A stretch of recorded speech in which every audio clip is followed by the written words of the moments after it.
You wanted the best. You've got the best podcast. The hottest podcast in the world. The Chris Voss Show, the preeminent podcast with guests so smart you may experience serious brain bleed. The CEOs, authors, thought leaders, visionaries, and motivators. Get ready. Strap yourself in. Keep your hands, arms, and legs inside the vehicle at all times, because you're about to go on a monster education roller coaster with your brain. Now, here's your host, Chris Voss. I'm Chris Voss here from the ChrisVossShow.com. And ladies and gentlemen, there are latest things that makes it official. Welcome to the big show. We certainly appreciate you guys being here, because if we didn't do it, what would we be doing the last 16 years? We'd be just talking in a mic and hanging out with some really cool people, and no one would know. It would be a secret. But no one wants a secret. Plus, everyone wants to get involved and all that good stuff. For over 16 years, 2,300 episodes of bringing the Chris Voss Show. And we're just going to keep making more because we got nothing better to do. And we have such amazing guests on that you can learn so much from. I learn from our guests every day. If you don't, well, that's your problem. Go to goodreads.com/Chris Voss, LinkedIn.com/Chris Voss, Chris Voss1, the TikTokity, and Chris Voss, Facebook.com. Opinions expressed by guests on the podcast are solely their own and do not necessarily reflect the opinions of the host or the Chris Voss Show. Some guests of the show may buy advertising on the podcast, but it is not an endorsement or review of any kind. Today we have an amazing young man on the show. Brian Hurtak joins us. His newest book came out January 7th, 2025. It is called The Play Sheet, a simple resource for overloaded professionals. I think I'm overloaded, but it's from the Taco Bell last night. Anyway, Brian is a Fortune 1. That's the Taco Bell segue, we call that, Brian, on the show. That's how we get our advertisers in. Brian is a Fortune 100 business executive with more than 15 years of experience and an MBA from the Scheller College of Business at the Georgia Institute of Technology. He has ties to football institutions like St. Thomas's Aquinas High School? Aquinas. Aquinas, maybe. Mm-hmm. All right.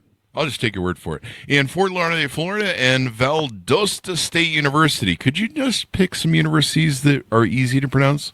Anyway, I flunked second grade. He currently lives with his wife, Erica, and their 2 children in South Texas, where he also has ties to several schools under the Friday Night Lights. He was named 40 under 40 by the San Antonio Business Journal, co-chaired the 45th class of Leadership San Antonio, and serves on numerous nonprofit boards, including San Antonio Sport. Welcome to the show. How are you, Brian? I'm doing great, Chris. Thanks for having me this evening. Thanks for coming. We certainly I'm doing good, appreciate Chris. it. How you doing this evening? I am doing excellent. Give us your .coms. Where can people find out more about you on the interwebs? Yeah, myplaysheet.com, and you can find me at the Playsheet on basically all your social channels. So give us your 30,000 overview. What's in your new book? Yeah, look, I was sitting on my couch one Sunday afternoon like most business or any professional, and I had papers scattered preparing for my week ahead, and the week had not even started, Chris, and I was already overloaded, overwhelmed, and really just stressed. And I was sitting on the couch, and in the corner of my eye, I saw a football game on, seen it hundreds of times. And I realized every football coach across the country has a laminated sheet of paper that helps them recall, organize, and call the right play based on the situation they're facing. So I thought to myself, if every coach at every level has one of these things to be more effective in the moment, why don't I use one of them in my personal and professional life? So I created one, started using it. It worked. Others started using it. It worked. Somebody said, you should write a book. And I didn't know the first thing about writing a book, especially on this topic. So I went to the experts, and I went and studied football coaches across the country, over 50 of them, on their process for distilling lots of information and creating their own play sheet. Do you have one that's on the arm like the quarterbacks, or is yours like the one that looks like the Denny's menu that the Andy Reid uses? Andy Reid has over 500 plays. Lincoln Riley has 28 plays. You'll see them. They're coming in all different shapes, sizes, colors. Wow. I think the answer is it's whatever works for you is what I tell people these days. You sure could help the Chiefs this Super Bowl 2025. Yeah. evidently they had the Waffle House menu they were looking at instead of the thing there. But guy cares, a Raider fan. Anyway, you wrote the book, The Play Sheet, and so is it a book where people can build out their own play sheet? Do they use yours? How does it work? Yeah. So at the end of the game, or at the end of the book, really, you should create your own personalized play sheet, which helps you, whatever it is that you're facing in your situation of life, whether it's maybe you're a new leader, maybe it's a new job, maybe you're a new parent, whatever the situation is, it teaches you how to distill the right plays on your play sheet so that you can use them and secure more personal or professional wins in your day-to-day. But when I interviewed a lot of the coaches, they taught me a few other things, and the book is really broken up into 4 chapters. Oh. It's ethos, playbook, play sheet, and how to make adjustments. So we walk people through the 4-step framework of how they can be more effective holistically, but ultimately the end goal is to create a good play sheet. I've been a Raiders fan all my life. Did you interview anybody with the Raiders? I did not. They've had a tough couple years, and I'm a Dolphins fan, so I feel your misery as well. But damn Reno. All coaches that were a lot more successful. Yeah, they're standing there. I remember those days. I was going to say, you probably don't want to take any advice from but on the Raiders. I think we're paying for 4 coaches right now at this point at the same time. Yeah, they may need a play sheet for the front office. Excuse me, I just had to clear my throat there. Just get rid of the owners, baby. So anyway, it's tough being a Raiders fan since childhood. So talk to us about your upbringing. How did you grow up? What influenced you? How did you get to this place in time and write the book? Yeah, I wasn't a football player. I'm 5'8", about 150 nothing. So I wasn't really a good enough football player. And I actually went to probably the strongest high school football program in the United States. Wow. St. Thomas Aquinas in Fort Lauderdale, Florida. So I played collegiate golf, but I kept ties, and I was just a sports junkie. I lived around sports my whole life. I worked in sports for a couple years before I kind of sold out and went the corporate route and started working for big, large financial institutions.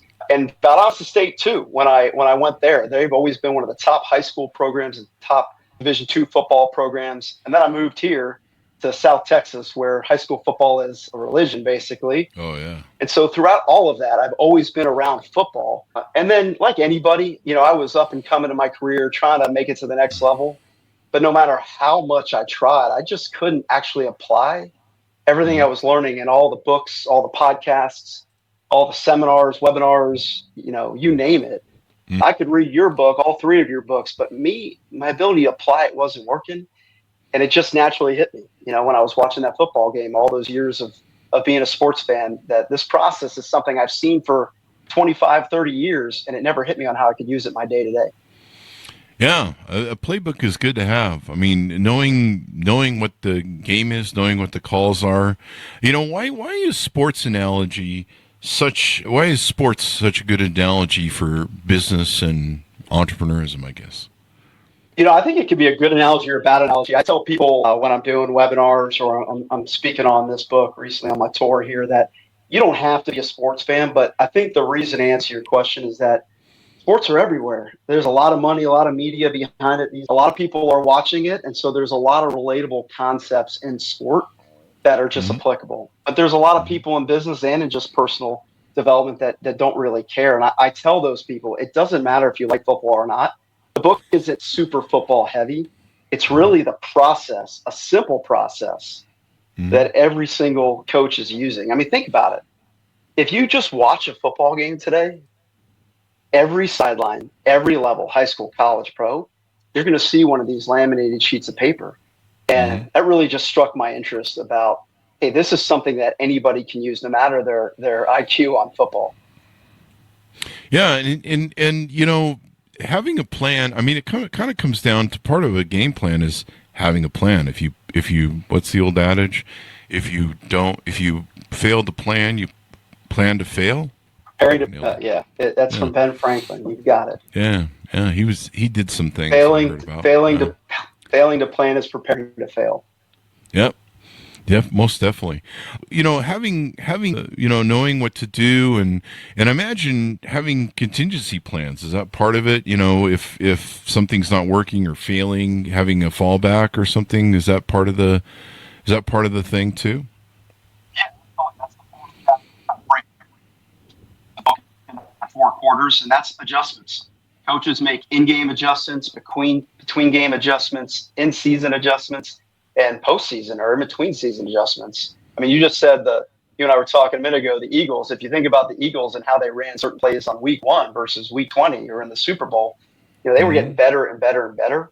And then in the book, I talk about some coaches give analogies, especially for high school students or younger audiences, maybe not as masterclass in the football IQ. Sometimes they get overwhelmed. And so keeping it simple or adjusting the plays in the moment help those players get better in the game as well. Most definitely. Yeah. It's something you can do to make sure that you have all your contingency plans. If you know what you're up to, you know how to play the game. And when things come at you, I used to call it a toolbox with business, where I would pull from my toolbox of different things. But a game plan is still the same thing, especially when you're starting a company or when you're working for other people. Give us some examples of some of the things you talk about in helping develop your own game plan and stuff. Yeah. So I'll just give the high level of the 4. So everybody wants to jump to the play sheet, but what I learned from every single coach is that they have an ethos. They use the rhetoric, ethos, pathos, logos from Aristotle. And if you think about it, every coach has what defines their character. I studied a coach who talked about 212 degrees, that one extra degree that really powers a locomotive from water going from water to steam. And his whole team bought into that concept, and it really defined their character. It really set the type of players he would recruit, the staff he would recruit. So what I learned in the beginning is before you jump to building your toolbox or building your playbook, your play sheet, you got to define who you're going to be and where you want to go. So that's step 1. Step 2, everybody's I think a lot of people have a playbook. A lot of businesses have a playbook, but most people don't have it organized in one central place. So we just teach people, look, this isn't rocket science. I got all these books. They probably got highlights behind me. They got podcasts bookmarked. They probably got Post-it notes of their favorite quote, whatever it may be. You got to get them in one central place like coaches do with their playbook. But the difference between the playbook and the play sheet, Chris, is that the play sheet is based on what you're facing now. Mm-hmm. The playbook is everything. Like you can't bring all 500 plays to your job or to your job as a parent or as a husband or as a spouse or whatever the situation is that you're facing. And what these coaches do is they distill it in and week out to this quick at-a-glance sheet. They see the formation. They look at the play based on how they categorize it. It quickly recalls what they already know and they practice all week, and then they execute it. And then to your point, the last chapter is adjustments. What I learned is that coaches spend time with their coaches, with their players. They watch the tape. And they get better and better week in and week out. Same things for you. As you run that play, whatever that skill is, over time, it'll go from basically a skill that's mediocre to almost autonomous. It'll be a habit. And you have different templates and examples also, not only in the book, but on your website as well. Yeah, a ton of templates out there. And what I learned is that there's no single template for these coaches. I thought there'd be a lot of money to make in this space when I was doing it, but they all keep it pretty simple. And so we just gave a flavor of different coaching templates, but it's applicable to anything that you're learning. If I wanted to learn the art of negotiation, I'm gonna go read your couple books, go listen to your master class. I'm gonna take those really salient points, pull down my template, and I'm gonna put it on a sheet of paper, and I'm gonna start practicing it. Hopefully, get a little better at negotiating. That'll make a difference. That'll make a difference if you read the Christopher Voss's books. So I can see Coach Dominic Anderson's playbook here. I can read Coach Chris Castillo's thing from San Antonio here. I'm trying to blow them up. I guess it's in the book. You can get a bigger example. Oh, you can download them here off your website. Yeah, you can download the templates from the sheet. See how they work and all that stuff. So I might play with that. What was the other question I had for you, Geared Up? What was the biggest thing you learned from all the coaches that you interviewed? It's their community. They're really great at developing young student athletes they have in their school. But the biggest thing is that they follow the same framework. And so learned it. Every single one of those coaches knew exactly where they were going to be at a certain time of the week at a certain time of the year. So they all followed the same process. Now, they may have different styles of coaching. They may have different types of offenses or defenses. But what they ultimately did is they actually they all had the same process of framework, which was that ethos, playbook, play sheet, and adjustments. So what I learned from them basically was they kept it simple, and they were creatures of habits. Simple, repeatable processes is what they all followed. Yeah, I mean, it's funny in business. The first time you learn a lot of stuff, especially at setting up your own business or being an entrepreneur, it almost seems like you're trying to make stuff up from whole cloth, and you don't really know what to do. And sometimes that can be a good thing, actually. You're not limited by your knowledge of you have to do it this way, and that's how some people succeed by accident.